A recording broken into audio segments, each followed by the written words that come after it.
The town of Ashiya was quiet. Too quiet. It nestled by the mountains, steeped in old money and older traditions. Here, order and politeness were prized above all. The sound of a perfectly played piano was the heartbeat of the town. Parents sent their children for lessons, hoping for discipline and success. On warm afternoons, Chopin and Mozart drifted from open windows, a melody of peace. But beneath the music, a different silence crept in. It wasn't a pause in the melody, but the hush of something missing. This story begins with that quietness and the cold, relentless tick of a metronome. Tick-tock, tick-tock. Each tick a moment, each tock a step closer to a dark truth. The people of Ashiya trusted their teachers, especially those who shaped their children. A piano teacher was more than an instructor. They were a guide, a mentor, welcomed into homes. This trust was the town's foundation. But trust, in the wrong hands, can be a weapon.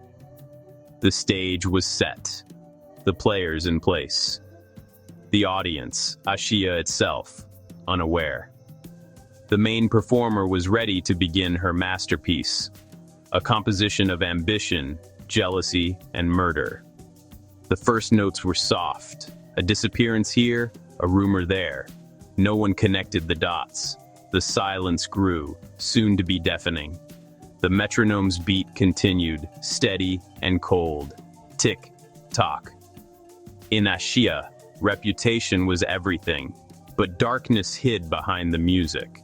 The most dangerous things are often the ones you cannot see or hear. They hide in plain sight, masked by normalcy and grace. The town's peace was only an illusion. The real story was about to begin, and it would be written in silence.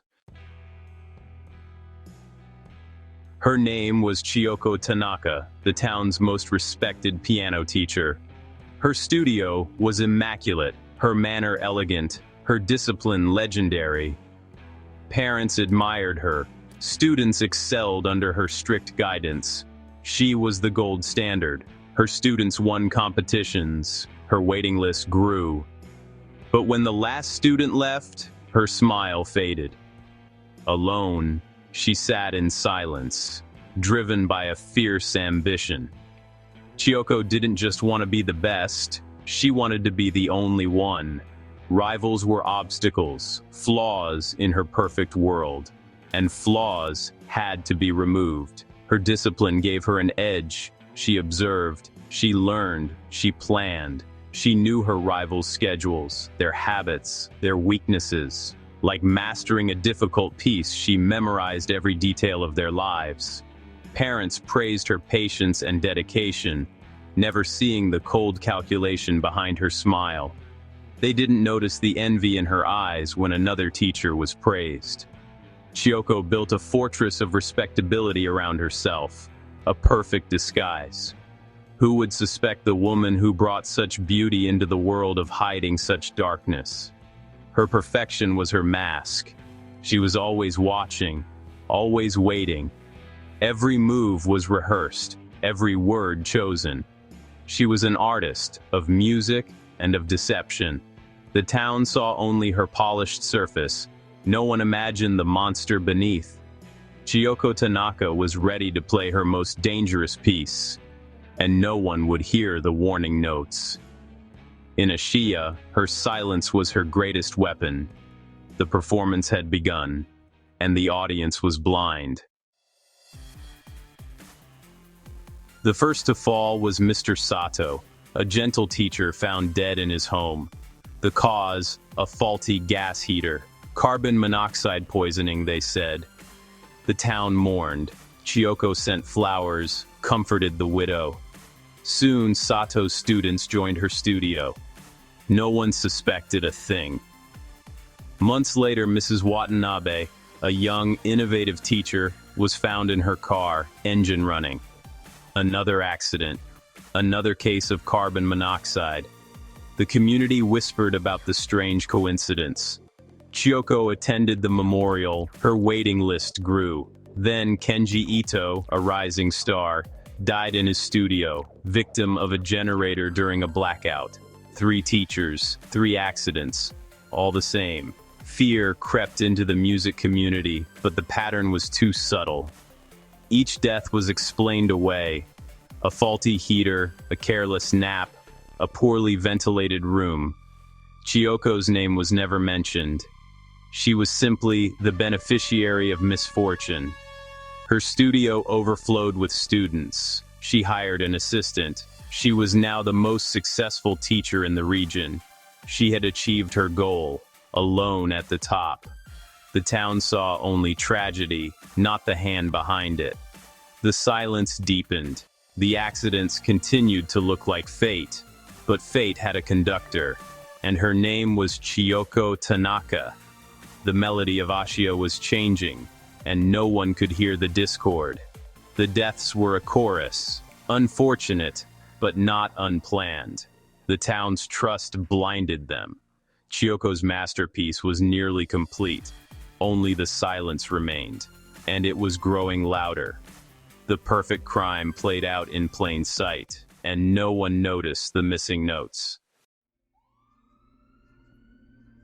Carbon monoxide, the perfect, invisible weapon. No color, no smell, no taste. It comes silently, like a ghost.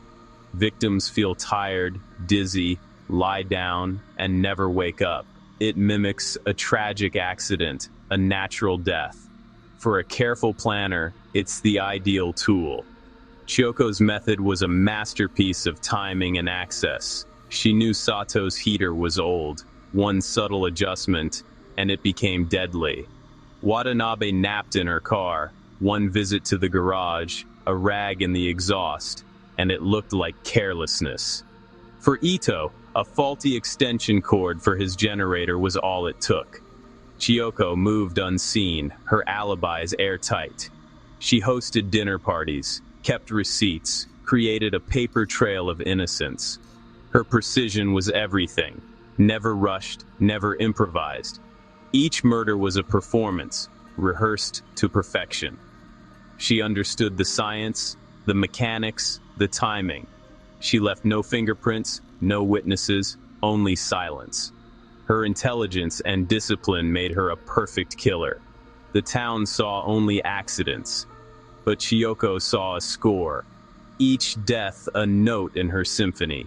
She was not just a musician, she was an engineer of death.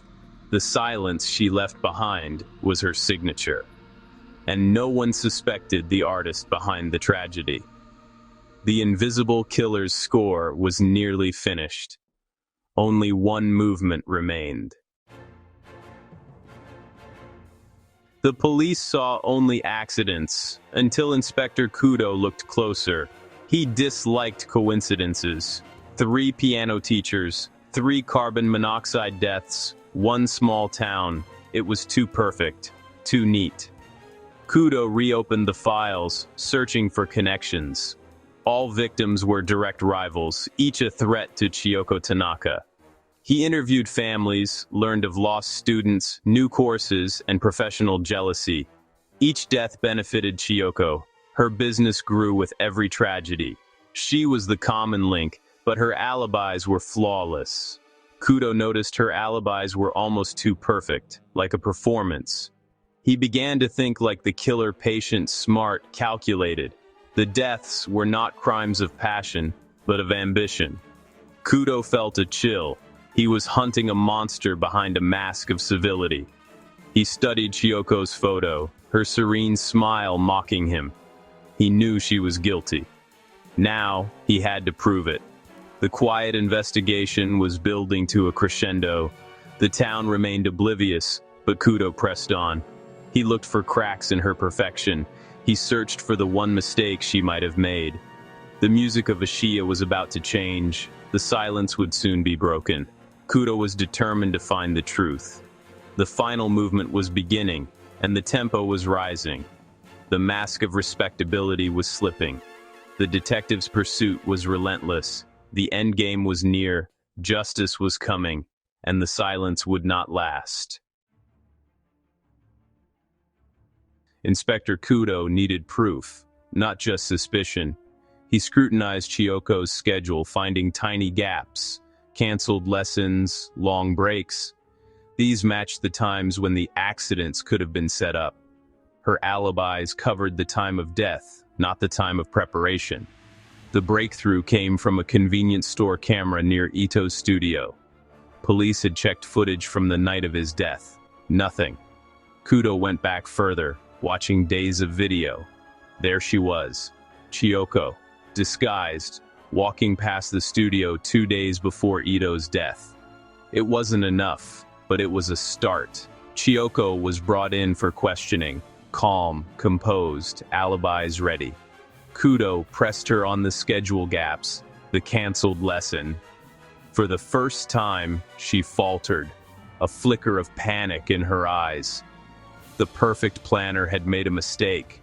Forensics found deleted searches on her computer disabling gas heaters, odorless poisons, carbon monoxide timelines.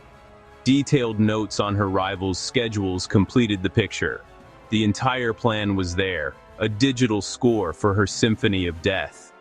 Faced with the evidence, Chiyoko broke. The mask shattered. The silence was over. The perfect piano teacher confessed to everything. The final chord of the investigation had been struck. Justice had been played.